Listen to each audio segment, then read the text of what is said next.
नमस्ते दोस्तों, पैसा अड्डा में आप सबका बहुत बहुत स्वागत है।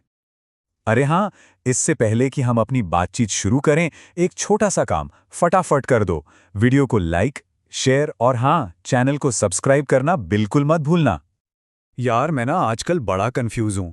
एक तरफ देखो तो गोल्ड का प्राइस मतलब आसमान छू रहा है, ऑल टाइम हाई पर है, और दूसरी तरफ मेरे सारे दोस्त बस निफ्टी एसआईपी यही रेट लगाए हुए हैं।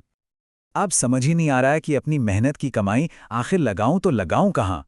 गोल्ड में डालूं या स्टॉक्स में? भाई कुछ तो समझा। अरे कंफ्यूजन होना तो बिल्कुल नॉर्मल है, और इस सारे कंफ्यूजन की सबसे बड़ी वजह ये नंबर है।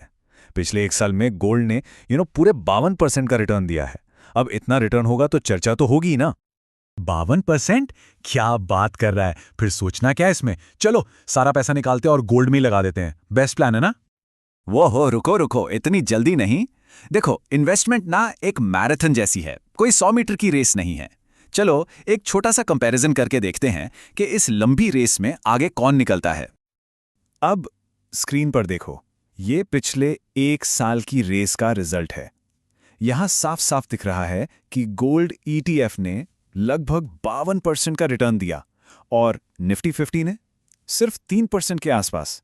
तो हाँ, शॉर्ट टर्म रेस में तो गोल्ड ही क्लियर विनर है, इसमें कोई डाउट नहीं। लेकिन यहाँ कहानी में एक ट्विस्ट है।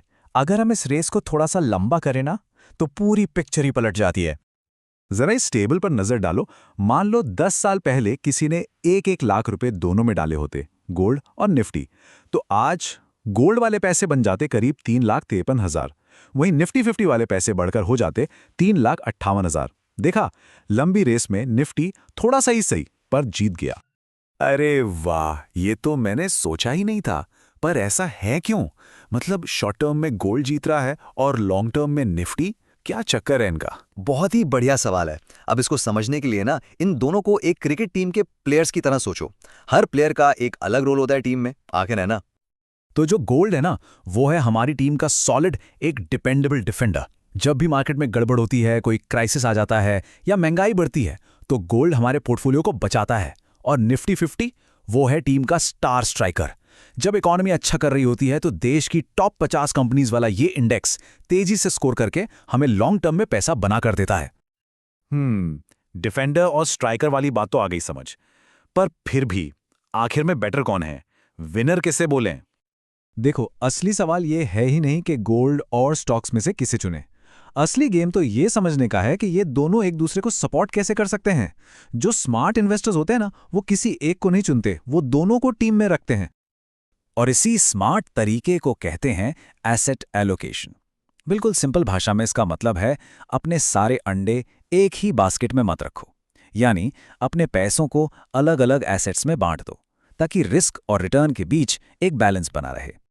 अच्छा, तो ये मिक्स बनाते कैसे हैं? एक परफेक्ट बैलेंस्ड पोर्टफोलियो दिखता कैसा है? इसका एक सिंपल सा रूल ऑफ थंब है। ज़्यादातर फाइनेंशियल प्लानर्स यही सलाह देते हैं कि आपके पूरे इन्वेस्टमेंट पोर्टफोलियो का 5 से 15% हिस्सा गोल्ड में होना चाहिए। फॉर एग्जाम्पल, इस चार्ट को देखो। एक बैलेंस पोर्टफोलियो में हो सकता है 70% इक्विटीज में, यानी स्टॉक्स या म्यूचुअल फंड्स में, ये हमारा स्ट्राइकर है। 20% डेट में, जैसे एफडी या बॉन्ड्स, स्टेबिलिटी के लिए, और 10% गोल्ड में, जो हमारे डिफेंडर का काम करेगा। छोटा सा पार्ट पर बहुत इंपॉर्टेंट। तो आज की इस पूरी चर्चा से हमें क्या सीखने को मिला? 3 सिंपल टेकअवेज हैं। नंबर 1, चूज मत करो, डाइवर्सिफाई करो। नंबर 2, गोल्ड को अपने डिफेंडर की तरह यूज करो, पोर्टफोलियो का 5 से 15%। और नंबर 3, इक्विटीज को अपना स्ट्राइकर बनाओ लॉन्ग टर्म ग्रोथ के लिए। तो याद रखें, इन्वेस्टिंग ना बेस्ट प्लेयर चुनने की रेस नहीं है, ये एक बेस्ट टीम बनाने का गेम है। और ऐसे ही फाइनेंस को सिंपल अड्डा स्टाइल में समझने के लिए पैसा अड्डा को सब्सक्राइब जरूर कर लें। मिलते हैं अगली बार।